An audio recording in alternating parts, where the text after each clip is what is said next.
corporate software. What you didn't realize is that Bill Gates doesn't think of himself that way. Bill Gates doesn't think of himself as some guy who got super rich making bad software. Bill Gates thinks of himself as God in control of the solar system. And that's why Bill Gates is now backing something called sun-dimming technology that would reflect sunlight out of the Earth's atmosphere, causing global cooling. Ooh, that's not fraught with risks. You thought gain-of-function research on pathogens was dangerous. Try that. But that doesn't stop Harvard University. Its scientists are testing that technology by spewing calcium carbonate dust into the atmosphere. Bill Gates is backing the first high-altitude experiment of one radical climate change solution, creating a massive chemical cloud that could cool the Earth. It's called solar geoengineering, and it's highly controversial. It would look something like this. Thousands of planes would fly very high and use nozzles to inject millions of tons of light-reflecting particles into the stratosphere. It would create a thin chemical cloud of those particles around the whole planet, blocking some sunlight from reaching the surface. It would mimic a giant volcanic eruption, which we know cools the Earth. Now, just to restate, Bill Gates is not God. Bill Gates is some kind of weird, socially awkward rich guy who lives in Seattle. He doesn't own the planet, but he's now changing the planet single-handedly. This is not just over his yard in Seattle. This is over your yard and our oceans and the whole planet. Could blocking out the sun actually help reduce the temperature down here on Earth? Let me show you what I mean.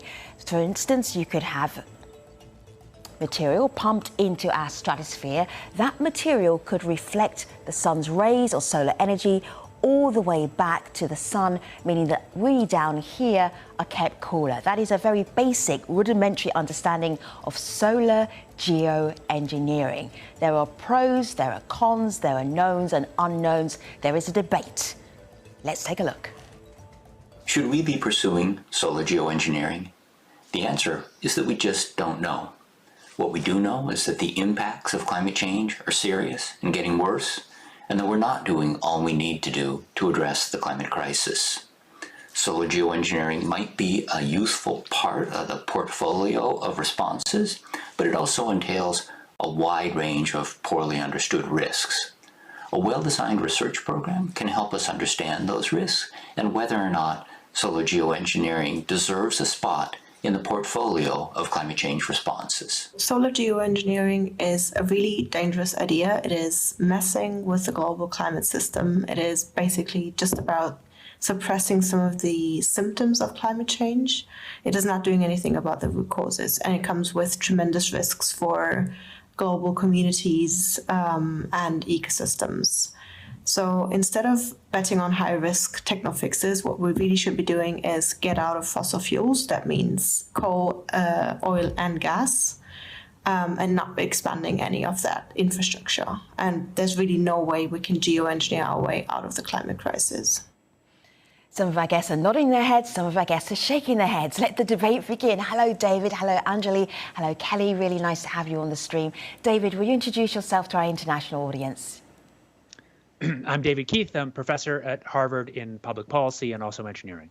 I worked on this topic. I worked on climate for about 30 years. Nice to have you. Hello, Anjali. Tell everybody who you are, what you do.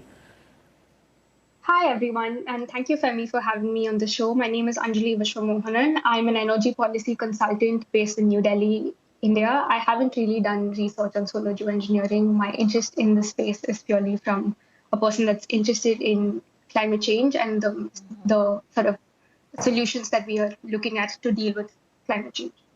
Great to have you. And Kelly, please introduce yourself to our international audience who are watching right now. Hi, Femi. It's good to be here. My name is Kelly Wanzer. I'm the executive director of a 3-year-old nonprofit organization called Silver Lining. And our focus in Silver Lining is near-term climate risk. So we drive research. We work with government stakeholders, members of the public, youth organizations to look at expanding our portfolio of options to address climate risk in the next 30 to 40 years, where we may have some gaps that might not be addressed in other ways.